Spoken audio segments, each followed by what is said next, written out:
నమస్కారం అండి. మాటే మంత్రంలో నేను మీ మాధవి. ఐశ్వర్యం, జనం, స్నేహితులు, యవ్వనం చూసి విర్రవీగకూడదు. అన్నీ క్షణభంగురాలే.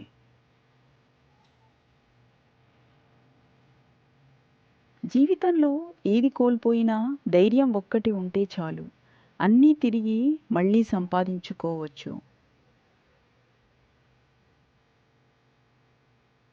జీవితంలో ఎవ్వరి నుంచి ఏదీ ఆశించకూడదు.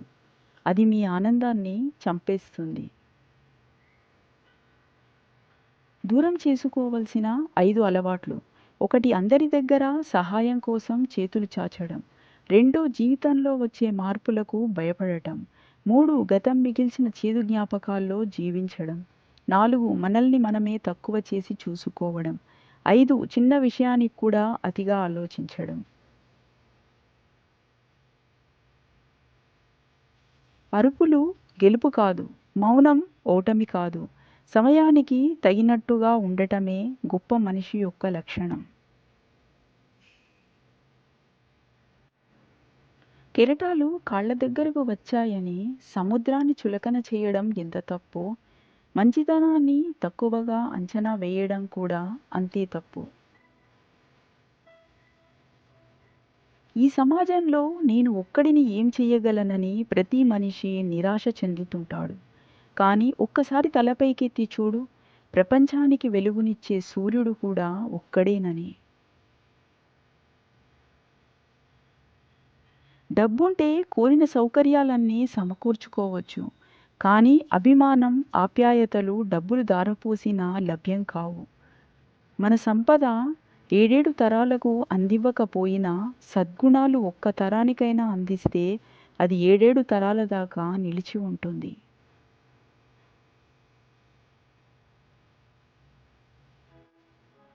చెప్పడం బాగానే చెప్తారు, అనుభవిస్తే గానీ తెలియదు అంటారేమో.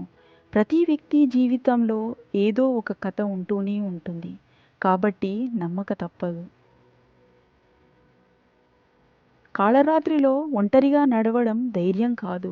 కటిక దరిద్రంలో బ్రతుకుతున్న వెలుగువైపు పయనమే నిజమైన ధైర్యం అంటే. అతి దానం వల్ల పాడైన వాడు బలిచక్రవర్తి. అతి లోభం వల్ల పాడైన వాడు దుర్యోధనుడు. అతి కోపం వల్ల పాడైన వాడు విశ్వామిత్రుడు. అతి కామం వల్ల పాడైన వాడు రావణాసురుడు. అతి ఆశ వల్ల పాడవుతున్నాడు మానవుడు. అందుకే అతి ఎప్పుడు ఎక్కడా పనికిరాదు.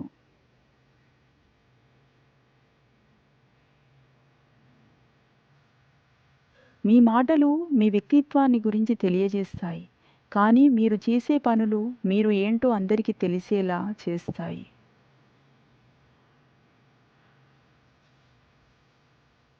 మోసం చేసే వాళ్ళు ఈ ప్రపంచంలో చాలామంది ఉంటారు.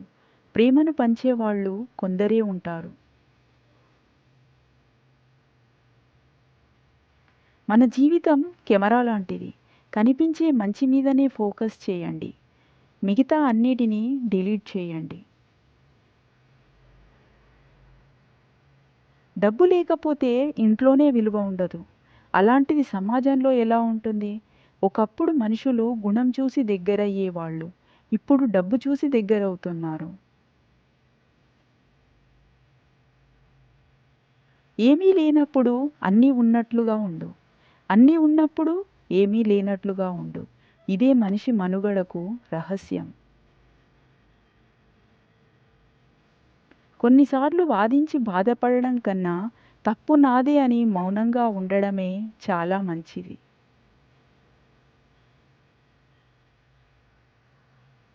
మాట్లాడాలి అని ఉంటే ఎంత బిజీగా ఉన్నా కాల్ చేస్తారు. అదే మాట్లాడాలి అని లేనప్పుడు ఎంత ఫ్రీగా ఉన్నా బిజీ అనే చెప్తారు.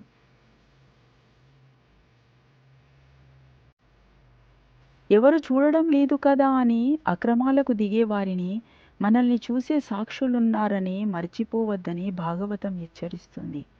ఎక్కడో పరలోకంలో కాదు, ఇక్కడే ఈ లోకంలోనే అనుభవిస్తాం. వేసిన విత్తనం చెట్టవడానికి కాలం పడుతుంది. చేసిన కర్మకు ఫలం అనుభవించడానికి దాని సమయం అది తీసుకుంటుంది.